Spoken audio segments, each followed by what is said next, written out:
నమస్తే, welcome to our channel. నేను సిరి. దొంగ ఓట్లు ఏపీలో ఎక్కడ చూసినా దొంగ ఓట్ల గురించి మాట్లాడుకుంటున్నారు. మొన్న చూసినట్టయితే సజ్జల రామకృష్ణారెడ్డి గారి ఇంట్లో అయితే దొంగ ఓట్లు ఉన్నాయని తెలిసింది. ఇప్పుడు స్వయాన ఏపీ ముఖ్యమంత్రి జగన్మోహన్ రెడ్డి గారి ఇంట్లో కూడా దొంగ ఓట్లు ఉన్నాయి, అందులో కూడా దొంగ ఓట్లు ఉన్నాయని చెప్పి తెలుస్తుంది. సో ఈ అంశాన్ని వివరించడానికి మనతో పాటు ఉన్నారు ప్రముఖ senior journalist, political analyst CS Rao గారు. నమస్కారం సార్. నమస్తే సిరి. సార్, ఏపీలో చూస్తున్నాం దొంగ ఓట్లు చాలా వరకు చేరుస్తున్నారని చెప్పేసి మనం గతంలో మాట్లాడాం. అండ్ ఇప్పుడు కూడా ఏంటంటే మొన్న చూస్తే సజ్జల రామకృష్ణారెడ్డి గారి వాళ్ళ దాంట్లో కూడా దొంగ ఓట్లు ఉన్నాయి, చేరాయని చెప్పేసి. అండ్ ఇప్పుడు ఏపీ ముఖ్యమంత్రి జగన్మోహన్ రెడ్డి గారి దాంట్లో కూడా దొంగ ఓట్లు ఉన్నాయని చెప్పేసి బయటకు వస్తున్నాయి. అసలు ఈ దొంగ ఓట్లు ఏంటి సార్? ఇది ఎప్పటికీ తీరిపోతుంది అసలు ఈ గొడవ అనేది? ఆంధ్రప్రదేశ్లో దొంగ ఓట్ల వ్యవహారం అనేది ఇప్పుడు వచ్చినటువంటి సమస్య కాదు. జగన్మోహన్ రెడ్డి ముఖ్యమంత్రి అయిన తర్వాత జరిగినటువంటి స్థానిక సంస్థల ఎన్నికల నేపథ్యంలో జరిగినటువంటి వ్యవహారం అది. అప్పటి నుంచి క్యారీ అవుతూ వస్తూ ఉంది. ఇప్పుడు అది తారాస్థాయికి చేరిపోయింది.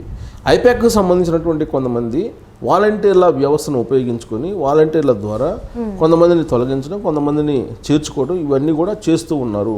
తెలుగుదేశం పార్టీ సానుభూతి పనులని, తెలుగుదేశం పార్టీ అభిమానుల ఓట్లని తొలగిస్తూ వైఎస్ఆర్ కాంగ్రెస్ పార్టీకి సంబంధించినటువంటి వాళ్ళ కుటుంబీకుల సానుభూతి పనులు వాళ్ళందరూ కూడా చేర్చుకునేటువంటి ప్రక్రియ గత కొంతకాలంగా జరుగుతుందనేది అది మనం చెప్పడం కాదు, ఎన్నికల కమిషనే తేల్చింది.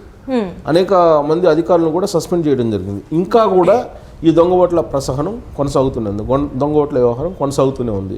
తాజాగా సజ్జల రామకృష్ణారెడ్డి ప్రభుత్వ సలహాదారుగా ఉన్నారు. ఆయన సకల శాఖ మంత్రి అని చెప్పి చెప్పుకుంటూ ఉంటారు విపక్షాలు. అయితే ఆయన ఇంట్లో ఉన్నటువంటి సభ్యుల ఓట్లన్నీ కూడా మంగళగిరి అసెంబ్లీ నియోజకవర్గంలో ఉన్నాయి. ఆ ఓటర్ లిస్ట్ని కనుక ఫైనల్ ఓటర్ లిస్ట్ని పరిశీలిస్తే మంగళగిరి కాన్స్టిట్యున్సీలో ఉన్నాయి. అలాగే పొన్నూరు కాన్స్టిట్యున్సీ, దాని పక్కనే ఉన్నటువంటి పొన్నూరు కాన్స్టిట్యున్సీలో కూడా మొత్తం సజ్జల రామకృష్ణారెడ్డికి సంబంధించిన కుటుంబ సభ్యులు 10 మంది ఉంటే ఆ 10 మంది ఓట్లు కూడా పొన్నూరు అసెంబ్లీ నియోజకవర్గంలో కూడా ఉన్నాయి. అంటే అసలు ఒకే రాష్ట్రంలో ఒకే జిల్లాలో, పైగా ఒకే రాష్ట్రంలో ఒకే జిల్లాలో 2 అసెంబ్లీ సెగ్మెంట్స్లో సజ్జల రామకృష్ణారెడ్డి ఓట్లు ఉన్నాయి, వాళ్ళ కుటుంబ సభ్యుల యొక్క ఓట్లు అన్నీ ఉన్నాయి. అంటే అక్కడ బిఎల్ఓలు, బూత్ లెవెల్ ఆఫీసర్స్ చేసినటువంటి తప్ప, లేదంటే కలెక్టర్ చేసినటువంటి తప్ప, ఆర్డీఓ చేసినటువంటి తప్ప, లేదా తహసీల్దార్ చేసినటువంటి తప్ప అనేది తేలాల్సి ఉంది.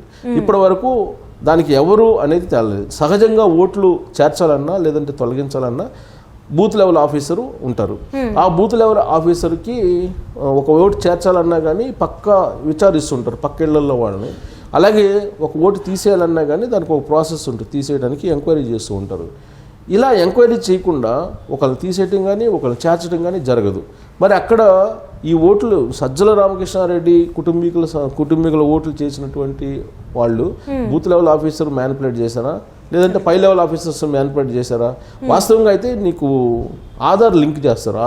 అవును సార్. ఆధార్ లింక్ చేసినప్పుడు తెలిసిపోతుంది, ఇమీడియట్గా తెలిసిపోతుంది. ఆన్లైన్లో కాబట్టి అన్నీ ఆన్లైన్లో వాళ్ళు తీసుకుంటారు కాబట్టి తమ్ ఇంప్రెషన్ కూడా తీసుకొని ఆ ఓట్లు చేర్చడం జరుగుతుంది. సో ఆన్లైన్లో కూడా ఉంటుంది అసలుబాటు. అలాంటప్పుడు నీకు ఆధార్ లింకప్ అయింది కాబట్టి ఇమీడియట్గా ఐడెంటిఫై అవుతుంది. ఐడెంటిఫై అయినప్పటికీ 2 చోట్ల ఓట్లు ఉన్నాయంటే డెఫినెట్గా అది ఎన్నికల కమిషన్ దృష్టిలో ఒక నేరం. దానికి 2 సంవత్సరాల జైలు శిక్ష అని ఈ మధ్యనే కేంద్ర ఎన్నికల సంఘం అనౌన్స్ చేసింది. అయినప్పటికీ దొంగ ఓట్ల ప్రసారం కొనసాగుతూనే ఉంది. ఇప్పుడు తాజాగా బయటకు వచ్చినటువంటి అంశం ఏంటంటే పులివెందుల్లో జగన్మోహన్ రెడ్డి ముఖ్యమంత్రి ఇలాకాలో వాళ్ళ పెద్దమ్మకు సంబంధించినటువంటి ఓటు కూడా మ్యానిపులేట్ అయింది. ఎలా? పెద్దమ్మ పేరేంటి? వైఎస్ భారతమ్మ. ఆమె పేరును భారతీ రెడ్డి అని చెప్పి ముద్రించినటువంటి దాఖలాలు ఉన్నాయి ఓటర్ లిస్టులో. భారతిరెడ్డి అని వాళ్ళ పెద్దమ్మేమో భారతమ్మ, కానీ భారతిరెడ్డి అనేటువంటి పేరుతోటి ఆ ఎన్నికల లిస్టులో ఉంది. ఇక ఆమె భర్త, భారతమ్మ భర్త జార్జ్ రెడ్డి. ఈ జార్జ్ రెడ్డికి వయసు ఎంత వేశారు? 60 సంవత్సరాలు వేశారు. అంటే ఇన్ని రకాల తప్పులు ఉన్నాయి చూడు. అది కూడా జగన్మోహన్ రెడ్డి ఇలా. తెలంగాణలో మొట్టమొదటి ఫ్యాక్టరీ అవుట్లెట్ ముకుందా జ్యువెలర్స్ మన కొత్తపేటలో ఫిబ్రవరి 14న గొప్ప శుభారంభం. అందమైన ఈ శుభారంభంలో ఎన్నో విశేషాలు. కొన్నంత బంగారానికి వెండి ఉచితం. VA 2% నుండి 12% మాత్రమే. మేకింగ్ చార్జెస్ లేవు. సిల్వర్ జ్యువెలరీపై 70% exchange value. Mukunda jewellers Kothapet. ఇన్ని తప్పులు ఉన్నాయనంటే రాష్ట్ర వ్యాప్తంగా ఓటర్ల జాబితా ఎంత ఖచ్చితంగా ఉంది అనేదానికి ఇవన్నీ కూడా ప్రశ్నించడానికి అవకాశం ఉన్నట్టు అంశాలుగా కనిపిస్తూ ఉన్నాయి. సో తొలి నుంచి కూడా ఆంధ్రప్రదేశ్లో ఓటర్ల జాబితాను తారుమారు చేస్తున్నారు, దొంగ ఓట్లను చేరుస్తున్నారు, తెలుగుదేశం పార్టీ లేదా జనసేన పార్టీకి సంబంధించిన వాళ్ళని తొలగిస్తున్నారు అనేది చాలా కాలం నుంచి వినిపిస్తుంది.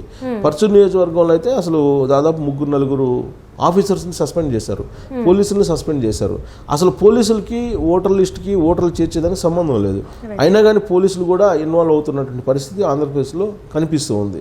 మరోవైపు వాలంటీర్ల సంబంధించి కేంద్ర ఎన్నికల సంఘం ఏమో వాలంటీర్లు అసలు దూరంగా పెట్టండి, వాలంటీర్ల ప్రమేయం ఉండకూడదు ఎన్నికల ప్రక్రియలు అని చెప్పి చాలా క్లియర్గా చెప్తోంది.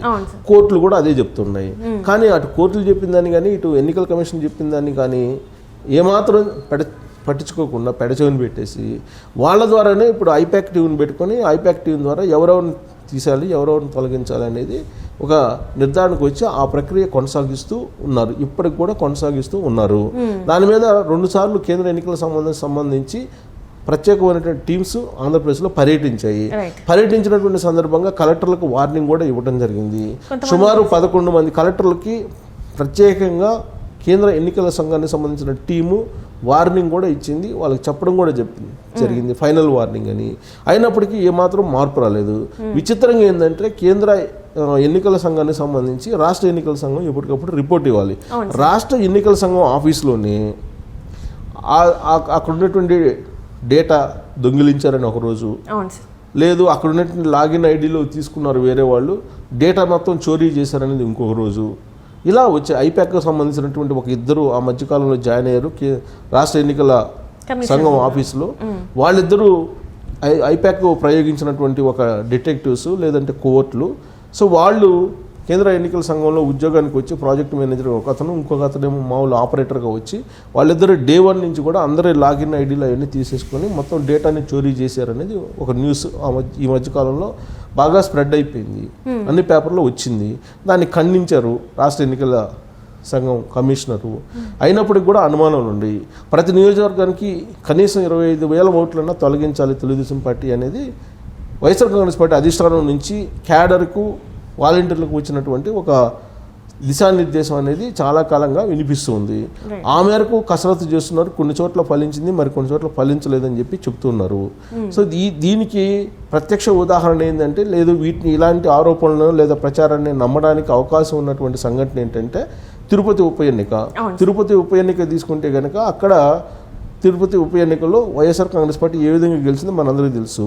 అక్కడ ప్రత్యేకమైనటువంటి బస్సులు తీసుకొచ్చి వేరే రాష్ట్రం వాళ్ళని కూడా తరలించి దొంగ ఓట్లతోటి ఆ ఎన్నికల్లో గెలిచారనేది అందరికీ తెలిసినటువంటి విషయమే.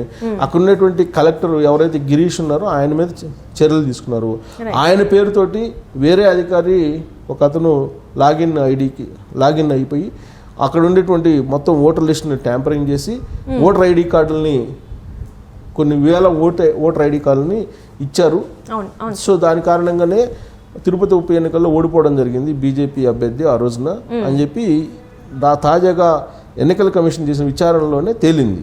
సో దీన్ని బట్టి చూస్తే ఆంధ్రప్రదేశ్లో ఏ రాష్ట్రంలో జరిగినటువంటి విధంగా ఓటర్ల లిస్టు తయారీలో కానీ ఓటర్ల చేర్పులు మార్పులు సంబంధించినటువంటి ప్రక్రియలో కానీ పెద్ద ఎత్తున అవకతవకలు జరిగాయని చెప్పి చెప్పడానికి ఒక ప్రత్యక్ష ఉదాహరణ అది. ఇప్పుడు ఫైనల్ జాబితా వచ్చింది. ఎలక్షన్ కూడా వెళ్ళిపోతున్నటువంటి సందర్భం ఇది. ఇలాంటి సమయంలో అటు సజ్జల రామకృష్ణారెడ్డికి సంబంధించినటువంటి ఓటర్ల వ్యవహారం, ఇంటి వ్యవహారం బయటకు వచ్చింది. అది చర్చనీయాంశంగా ఉన్నటువంటి ప్రస్తుత తరుణంలోనే ఇప్పుడు మళ్ళా జగన్మోహన్ రెడ్డి ఇంటికి సంబంధించి ఓటర్ల వ్యవహారం బయటకు వచ్చింది. సో వాళ్ళ ఇంట్లోనే ఇన్ని తప్పులుంటే అసలు ఎన్ని రకాల తప్పులు ఆంధ్రప్రదేశ్లో చేసి ఉంటారు, సో ఓటర్ లిస్ట్ని ఏ విధంగా తారుమారు చేసి ఉంటారు అనేది ఇప్పుడు ఒక పెద్ద హాట్ టాపిక్గా ఆంధ్రప్రదేశ్లో ఉంది. సో జగన్ ఇలాగలో కూడా దొంగ ఓట్ల వ్యవహారం, అలాగే ఓటర్ల పేర్లు మార్పు వ్యవహారం, అడ్డగోలు వ్యవహారం, గోల్మాల వ్యవహారం నడిచింది అనేది ఇప్పుడు తాజాగా వైరల్ అవుతున్నటువంటి news. Right. Thank you so much sir.